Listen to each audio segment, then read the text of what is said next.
I was today's years old when I saw another YouTuber's video and I saw like how they got their fishing rods like that. So basically what you're supposed to do is, or at least if it's not what you're supposed to do, it works beautifully for it.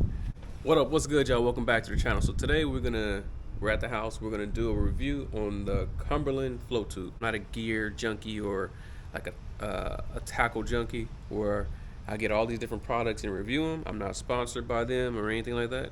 This is just the one that I've been using, and I'm giving you my personal opinion about it, and that's that. I'm not comparing it to any other float tube because I don't have any experience with a different one. It's the only one that I've ever used, and let's get to it.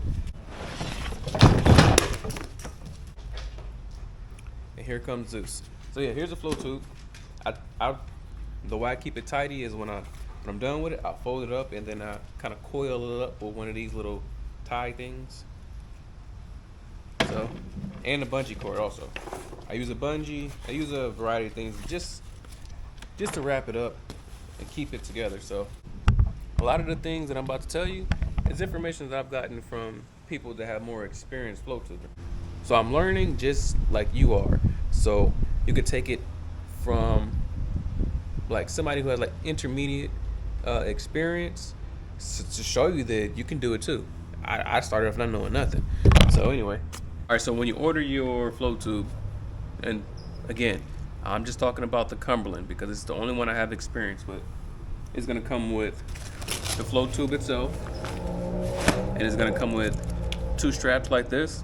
This is so you can carry it like a backpack, and it's gonna come with like a little PVC pipe, and it's gonna come with this netting. So basically, you need them all. If you don't have them, it's not like you can't go out, but you need them all. You take the pipe, the PVC, you slide it in this thing, and then pretty much this goes. That's Zeus, don't worry about him.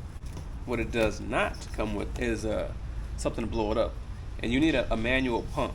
An electric pump won't get it full. It'll put air in it, but it'll be like soft. It won't get it to the capacity that it should be. And you're gonna always feel like, brother, oh, don't walk all over my float tube. This is disrespectful, man. Dogs ain't got no respect. Lock that in, and according to Coach Eddie, I trust him because he's the one that basically showed me the ropes on how to float tube. It takes 33 pumps for the Cumberland. That's what he says is the magic number because you don't want it to be, you don't want to overinflate it and you don't want to underinflate it. If you overinflate it, it'll stress the bladder and it won't last as long. So he said 33 pumps, so that's just what I go with.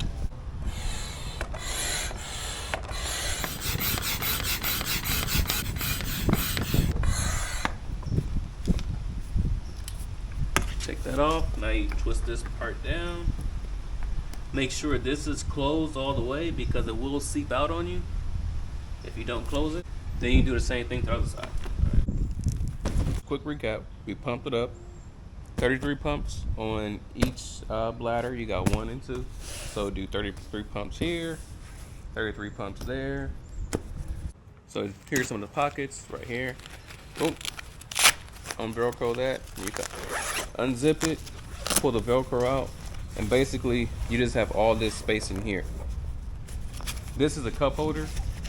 The little Velcro there. Just make sure that's taped down right there, and if you want, you can put a bottle or a can of whatever you want in there. Or you could put, I don't know, I'll put weights or something like that in there.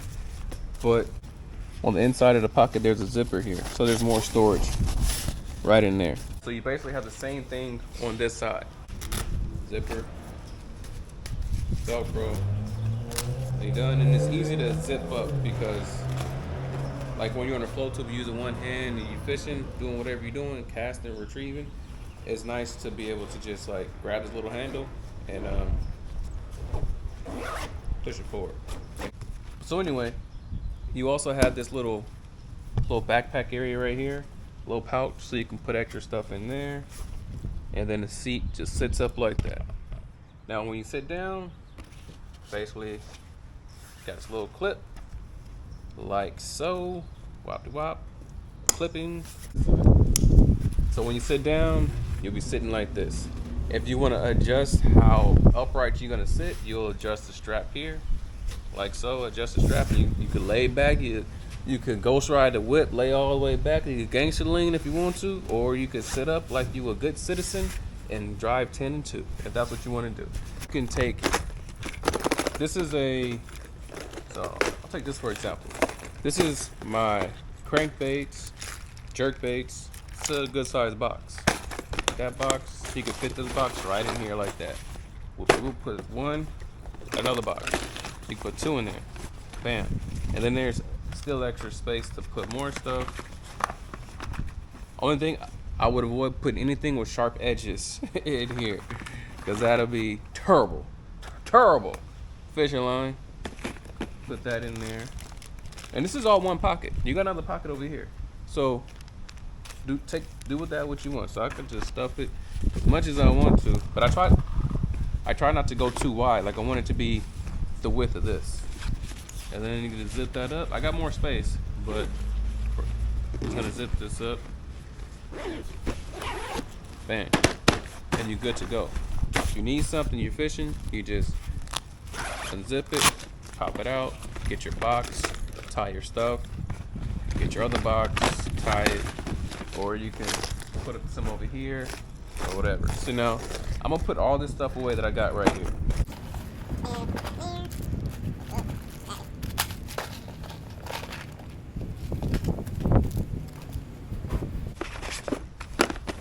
All right, now check it out. As you can see, this is the stuff I put in. Still got space. Got space for the stuff to move around, fling around. Close that. Same thing over here. Still got space.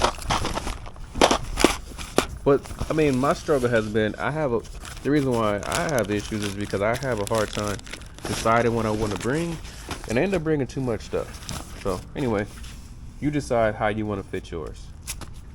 Zip this, close this, and by the way, I've had this for about 2 years, and I've been out. I don't know, maybe I don't know how many times I've been out on the water, but like I said, I'm not a I do a lot of different types of fishing. I fish from the bank, I fish from the rocks, I go hit the beach, and then I take my flow tube out. So I don't put a lot of stress on it or whatever, or I don't use it all the time, but I say I got probably like a good 20 trips in on it. And then the rest of the time that I'm not taking it out, I rinse it off, let it dry, fold it up, and I put it back in the Tupperware. Has these D-rings right here on each side. Has D-rings. These you can hook little carabiner stuff. Use your imagination. There's a lot of DIY stuff out there people do. You can hook that type of stuff to it like that. And that's on the other side also. So it comes with these straps. So say you're camping or you're gonna like hike in someplace and have these carabiners down here. Well, not carabiners, but these hooks down here. So you strap it so you can wear it like a backpack and you can carry it. A long distance. You can blow it up and carry it kind of far. So. Like so. And then you throw that stuff on like a backpack.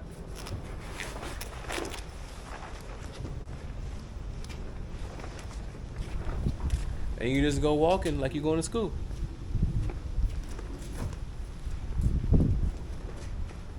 And it's really light too. It's not heavy at all. It's like really light. It's probably, imagine being back in school and you being the type to carry maybe one book. That's what it feels like. It's big and bulky, but that's about it. And that's with putting all my gear and everything in here too. So I'd imagine if I didn't put all this crap in here, it would probably be like nothing. So I don't usually do that. I usually just load in wherever I'm gonna go. And then also, something that I wish I knew at the time is the fact that it also comes with handles. It has handles right here. So this is a little handle and a handle.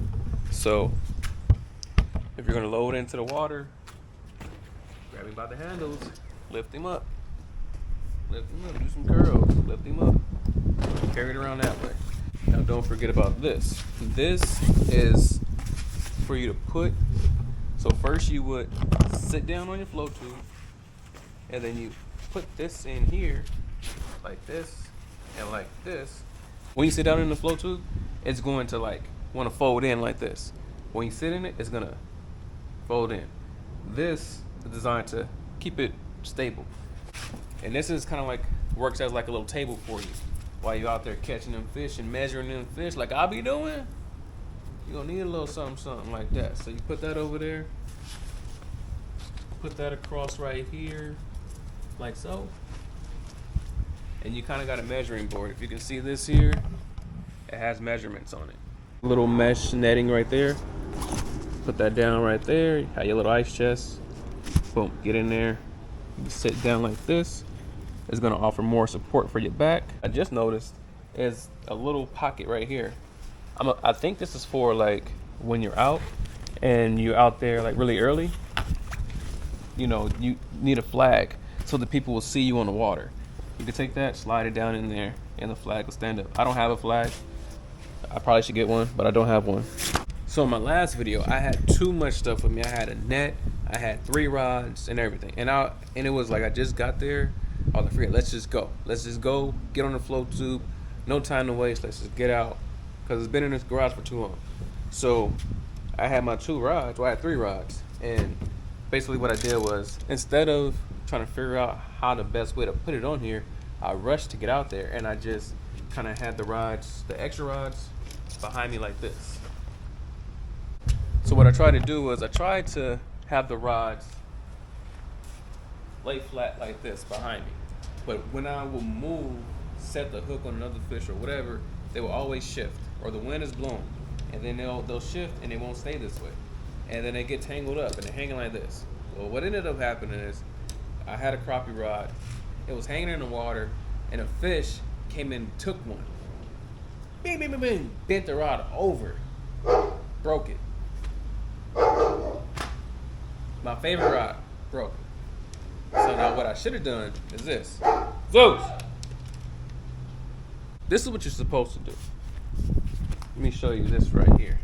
I was today's years old when I saw another YouTuber's video, and I saw like how they got their fishing rods like that. So basically, there's also these straps right here. This strap and this strap. What you're supposed to do is, or at least if it's not what you're supposed to do, it works beautifully for it. You lay your rod down like this, and you strap it down like that. Oh my God! Look at this. No, it ain't. It might slide back and forth, but what you gonna run into? It ain't going nowhere. Like I gotta pull it out in order for it to go somewhere. $100 rod broke like a toothpick, and I could only be mad at myself. But yeah, so you can put that rod there, and the other side has the same thing. Look, man. Strap it down like that. I know when we all get a float tube or we see a float tube, the first thing we think about is like how I'm gonna pimp my rod, DIY the hell out of it. And we think, oh, the rod holder and this and that. And if you don't have the rod holder set up, you're like, well, you probably don't go out yet, or you just kind of do what I did. But literally, the Cumberland, I don't know how the other ones got it set up, but I'm pretty sure the other float tubes have it set up some type of way where it already has like kind of like a rod holder kind of built in. These straps right here. You just sit yourself down, put your little bar up, unstrap this, and wham, strap your rod down. That's your spare rod right there while you're fishing with one. What the hell? If I wish I would have known that. And then you could just have your net sitting back here like so. I mean, the net ain't gonna get broken. You know, put your net back there, and you're good to go. What the hell? I don't know what else to say about it. I really don't know what else to say. And there's like tons of DIY modifications you could do to this thing. I'm pretty sure you can do the same thing to other float tubes, but from my experience being like intermediate right now, I really like it.